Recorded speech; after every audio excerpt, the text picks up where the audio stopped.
Now that the Sumeru Archon quests are over, it's time for us to start turning our attention towards our next travel destination, Fontaine. While we don't know much about what awaits us yet, we have been given some lore crumbs here and there, and they paint a rather interesting image of what's in store for us in the land of Hydro. So today, I'm going to speculate about Focalor's personality and stance towards the traveler. I'll also speculate about Fontaine and the Archon quests themselves, but for the sake of simplicity and to avoid making this video too long, I'm going to divide it into two parts. Let's do a deep dive on Focalor lore first, pun full intended. As we know, the Archons aren't equally loved by their people. Barbatus has his people's devotion and faith despite his absence. Morax was not seen as an unreachable mythical entity but a guide and benevolent leader. Beelzebul is respected but feared, while Buer, standing in Rukkhadevata's shadow, is gaining her people's love at long last. But Focalor might be seen as a fool. She is both the queen and the jester of her own court. Nahida tells us she has a taste for theatrics and eccentricities. Chief Justice Neuvillette of Fontaine, whose identity is still unknown, compared in a Facebook post... Why are we getting lore crumbs in Facebook posts again? Anyway, they compare Nahida's great sense of responsibility, despite being the youngest of the gods, to the fact that Focalor is prone to hysterics. So clearly, even among her people, there are at least some who aren't too fond of her. Dainsleif also comments on how she lives for the spectacle of the courtroom, which in itself already lets us have a peek into a very interesting aspect of her character, because Focalor is the god of justice, and justice should be blind. It should care for naught but facts, so that it might remain fair in its judgment, which is in direct contradiction with her love for theatrics. Not that she sees it that way. The Varna the Lazarite gemstone's description states, "My ideals have no stains. I must correct you. People here bear no sins in the eyes of the gods. Only laws and the tribunal can judge someone.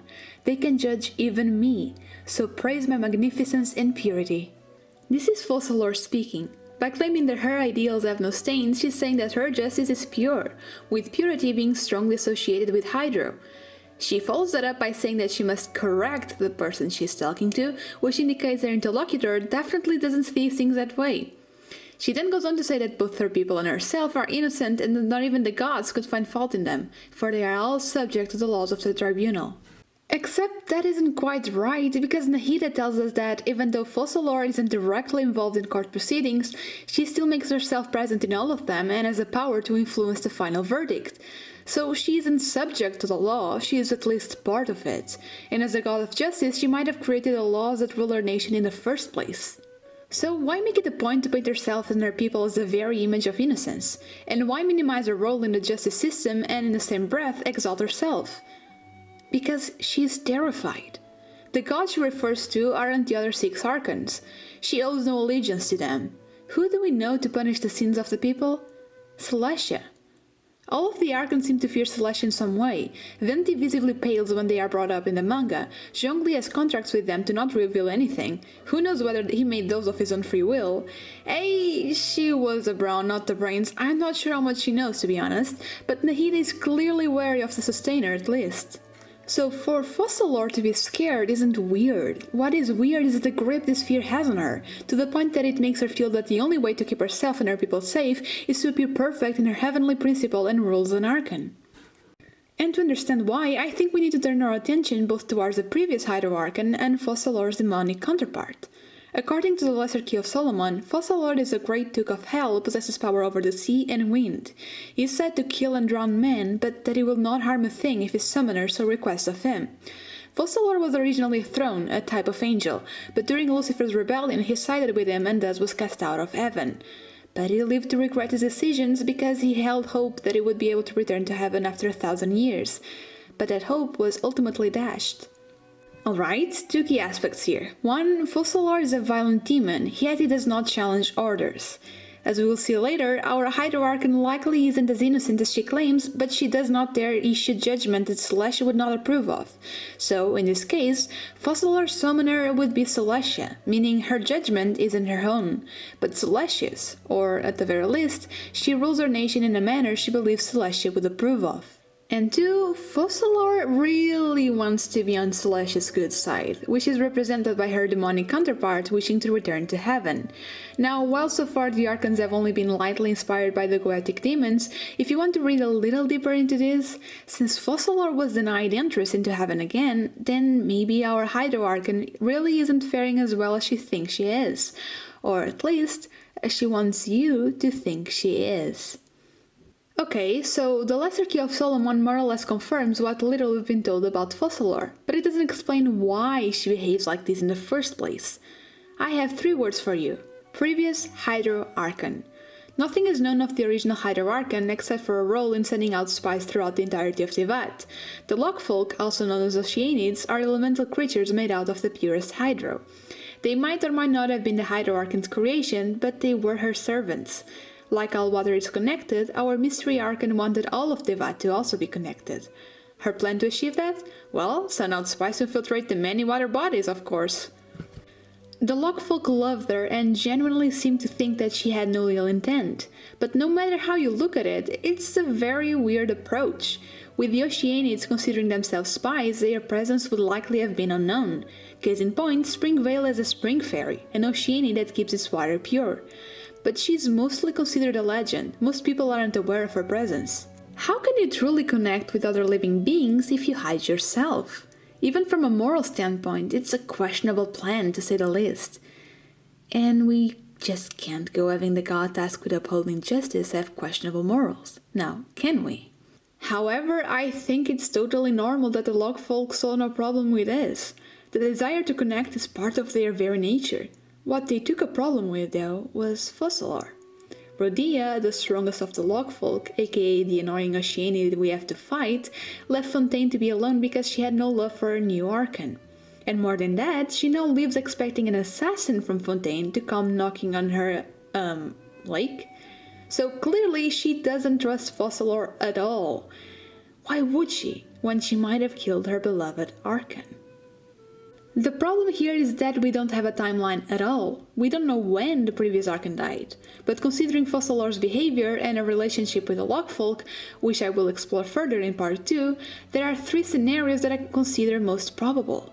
Number 1, the OG Hydro Archon died during the Cataclysm and Focalor took over. She considers her predecessor's death to be divine punishment and thus lives in fear of the same happening to her, which is where her need to appear perfect stems from. The Lockfolk don't think of her as a worthy replacement, which is why they don't obey her. Alright, this one is possible, but I have several problems with it. For one, Beelzebul was kind of in the same boat in the sense that she was a god who was around but wasn't an Archon, and she doesn't know what happened during the Cataclysm. How would Focalor know it was divine intervention? Maybe she doesn't. Maybe she's just paranoid by nature. But what about Rhodia? It's a very big jump between not liking Focalor and believing she is out for her head. She likely wouldn't jump to that conclusion unless she knew that the newly appointed Hydro Archon had blood on her hands. Which takes me to my second theory/speculation. Focalor killed the previous Archon in order to inherit her role. After coming into possession of the Hydronosis, she realized her mistake. She was an imposter, she had been unjust, and there was a price to pay for that.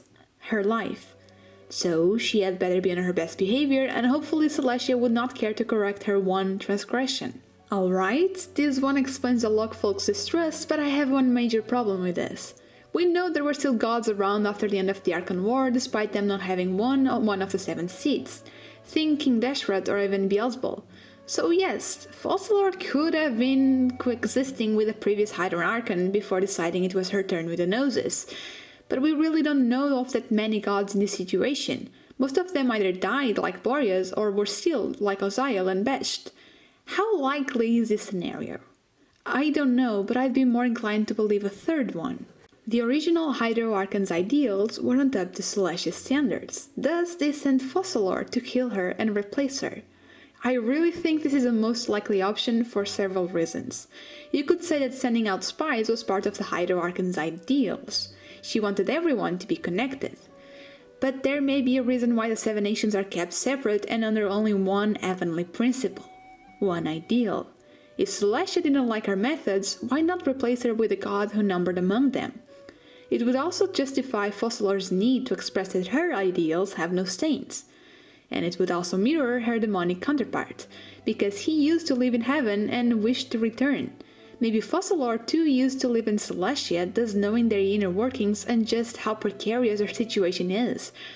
Maybe it's not paranoia. Maybe she truly knows more than the rest of us, having experienced everything firsthand. One way or another, someone who fears as strongly as she does is likely not looking forward to having the traveler simply invite themselves into her home after having had beef with several gods. She may not have the lock folks work as her spies, but I'd wager she has her own intelligence network. Something akin to the Fatui, maybe, but truly secretive. Or perhaps she doesn't even need spies. Hydro is used for hydromancy after all. She may be able to see the future. Regardless of what she does or does not know, I believe she will have a very unique role in the story. She will likely oppose the traveler, but not head-on like A.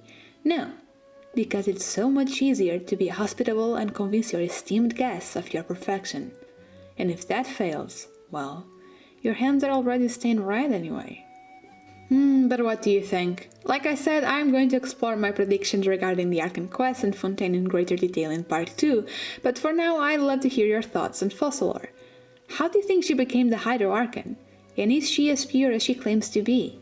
Anyway, thank you very much if you watched until the end of the video. I just have a little announcement. I already discussed it in a community post, but in case you didn't see it, I'm kind of going through hell right now. It's final season and I'm not going to be free until January the 20th, so that's why my uploads are going to be a little bit more spaced apart for the time being. I swear I'm doing my best.